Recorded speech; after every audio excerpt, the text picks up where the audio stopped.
Munoz been directed to do that yet, Mr. Munoz? Through you, Mr. Mayor, all the background studies, specifically traffic, have been circulated to our internal staff. They're reviewing them now. I think you heard from the applicant's engineer that he has received some preliminary comments from our traffic analyst. And so, once that review is complete, we'll provide a more comprehensive report to council. But staff are looking at all the technical background studies that have been submitted in support of the applications. Thank you, and that's one of the reasons I wanted to come back to another public planning meeting, and I may be wrong, but it seems to me we've always had comments from various departments of staff, from Lake Simcoe Region, Conservation Authority, sometimes from the region if they need to comment on something. What's not on here, and I think needs to be addressed, is the shadow study. Is there a reason why was the developer not requested to provide one? Did we not think it was important? Mr. Munoz?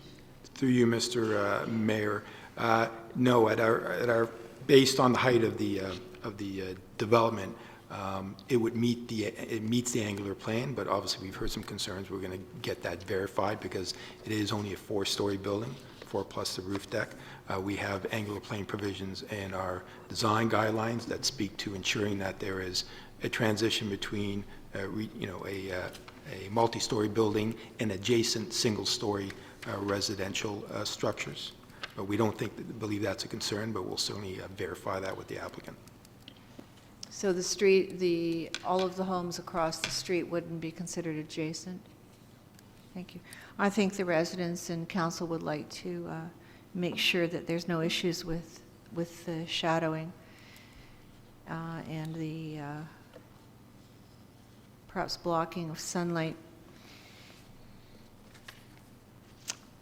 I'm glad to see in your report the policy context, and our official plan, in particular our promenade plan, conforms to all of the provincial policies and the region's policies. And in fact, the region says that planning issues are municipal planning issues, and it's a municipality that has the control in this area. And I know that the promenade plan, it went through an extensive public planning process, and a lot of the public came out. Perhaps many of you, the public was very interested in this. And we could say that this perhaps is the most significant corner in Aurora. So with respect to the letter of the law and the promenade study, there may be some issues with that. I don't think it was ever envisioned that there would be stacked, for all intents and purposes, stacked townhouses without elevators on this spot. I'm really not sure how that's going to work for seniors and young families, but perhaps it'll work for others. It's not what I would have liked to have seen there. Everybody has spoken to the look of the building. Perhaps this look has worked other places, but this is Aurora. We want a really special look for our town on this corner. I think that's about all for now. Perhaps the last comment is with respect to snow, and this is farther down the line. We really need to make sure that the snow is taken care of properly, and to the developer that the current residents and the future residents will be taken into consideration as to how and when this snow is removed. And also, I think that as much parking as possible needs to be contained on this spot. We have problems already on the other side of Yonge Street with respect to a development coming in that's doesn't have enough, in my opinion, visitor parking spots.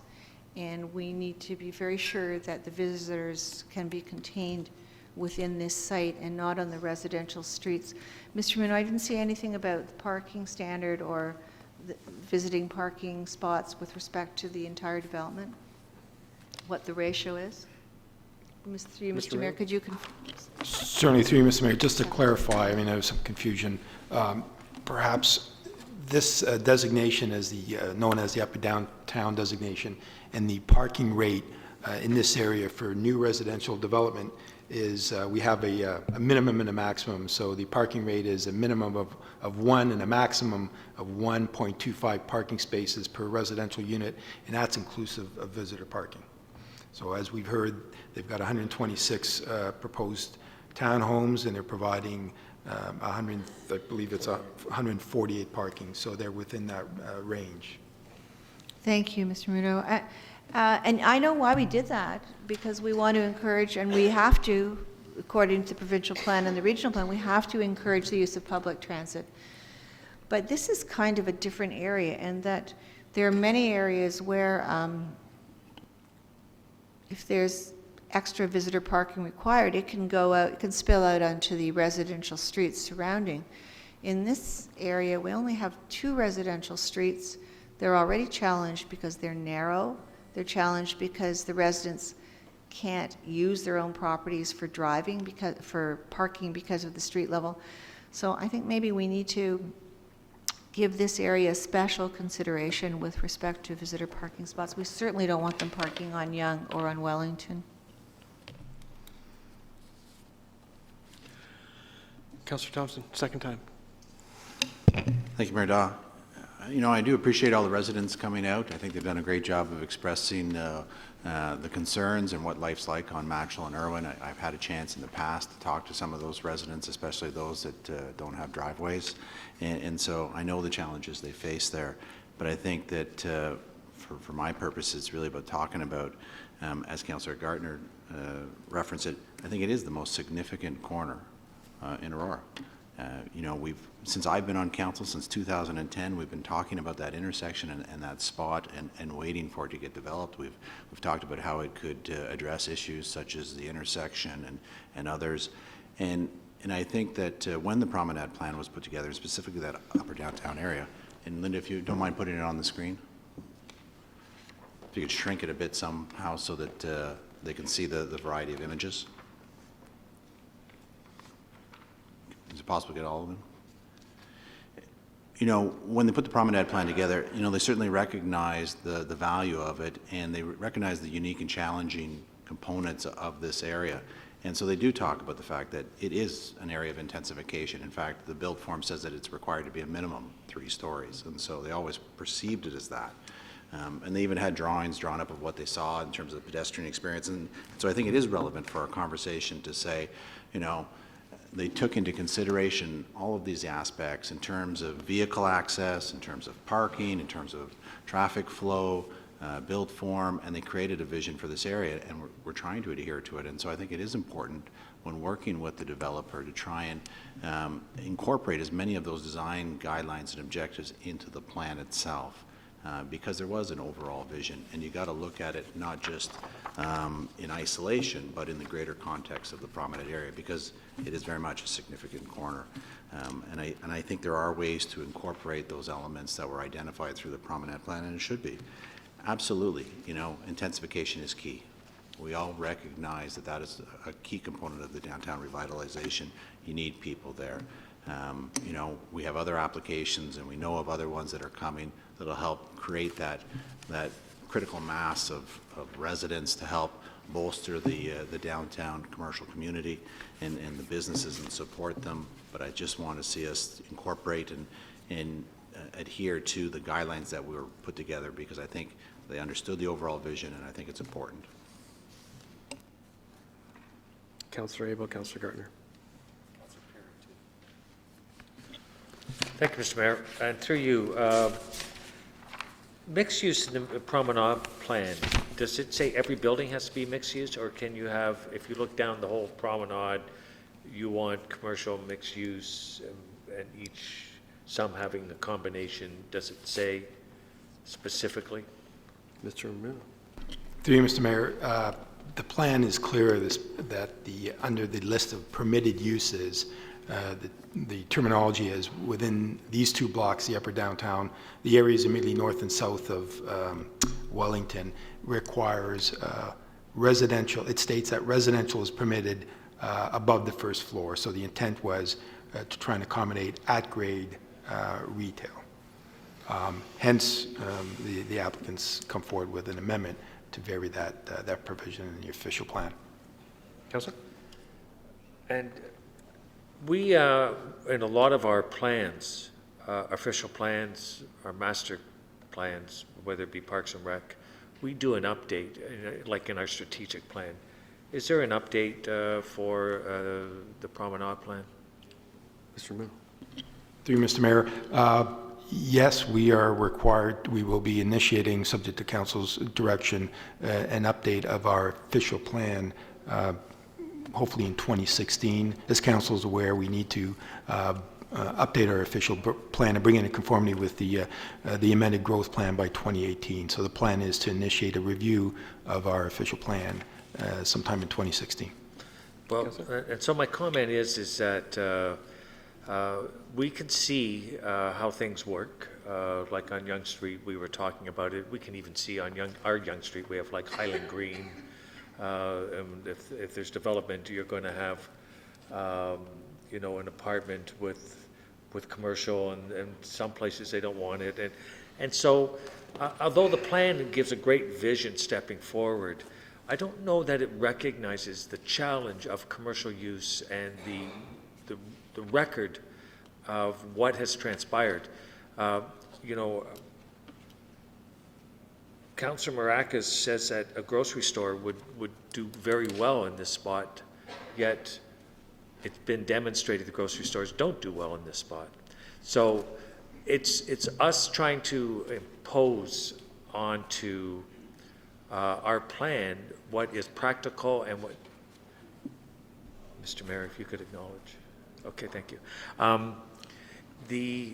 To impose that plan on what is really practical and what isn't, or what challenges exist. So I don't think the promenade plan for this corner took into account Machel. I don't think it took into account that this wonderful big parking lot with a big store could not find a tenant that could flourish here. Does every single building have to have commercial underneath it? I mean, I don't know that. I would like to see if we could address that in an update in the plan. This is going to be very challenging. I can see that there's a consensus that on a couple of items. I feel for, my main thing is the revitalization, put pedestrian traffic there. And if you have mixed commercial use, that can be addressed. I can see that. Can the commercial part work? Well, that remains to be seen. So I can see the challenges. Councillor Gartner says that the parking has to be addressed, and they can't spill out on Yonge Street, but I think they could spill out into our parking lot on the south side. So I'll say that again, because I think that's an important point going forward. We could permit parking in our town-owned parking lot that we own there. We are going to have a second meeting, and hopefully we can get an agreement on going forward. I appreciate the plan. Like any plan, has great vision. When Toronto was, the street was being made, the main street was Spadina Avenue, but they opened a store on Yonge Street called Eaton's, and oddly enough, that's where it came up. Right up Yonge Street, subway, everything. So plans are great. When you put them down, they don't always, you can't make the people do it. And I've made this comment before, if John Simcoe had been doing that road through Aurora on his way up to Lake Simcoe some 200 and whatever years ago, I would have made him make that road wider. Our biggest challenge at that corner, and we don't seem to be addressing it, is it's one of the narrowest spots on Yonge Street. There's no boulevard. The idea of having cafes and umbrellas on Yonge Street and pedestrians, it's great, and that's what they call in the promenade, but you can't do it at that corner. So that's why I say we might have to have another look. The vision and everything going forward is a great idea, Mr. Mayor, and but we have to really deal with the practicality of what's going on. So that's why we may have to sort of make these sort of amendments as we go through it. If there's no will to do the amendment, then we may have to wait before we attract what the vision is and update that plan.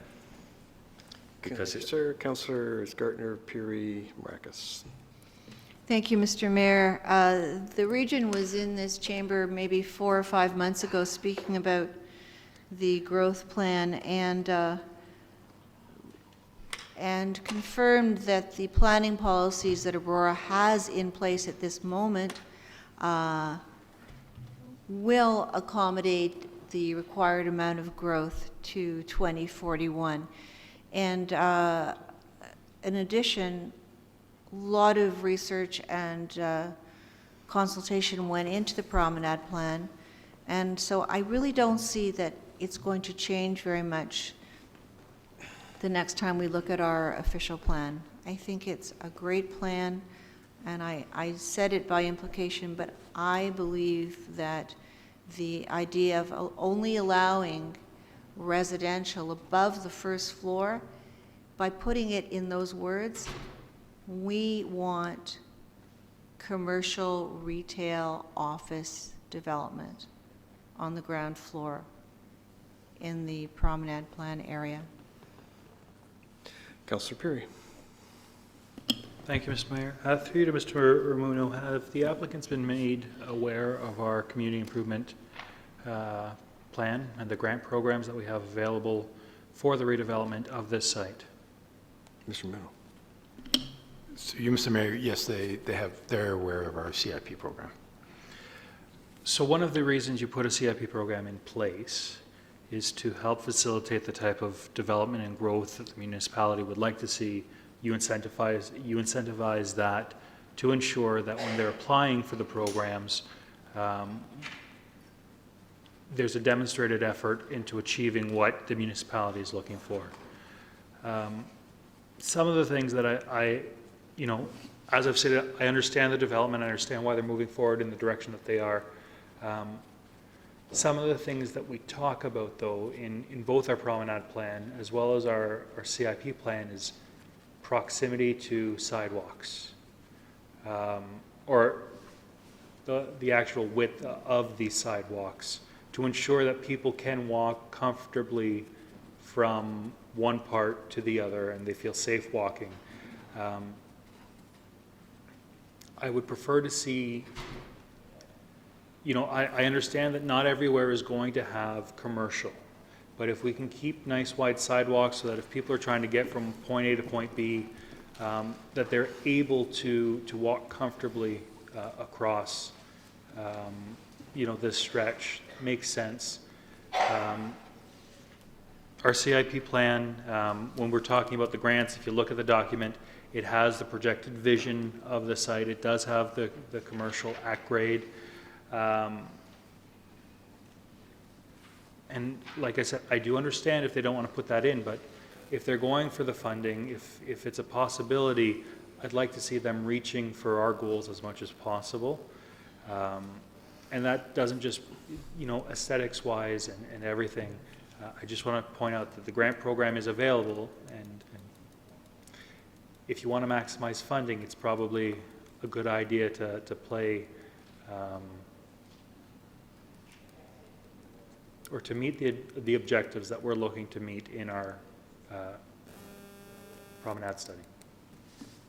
Thank you, Councillor. Councillor Maracus. Thank you, Mr. Chair.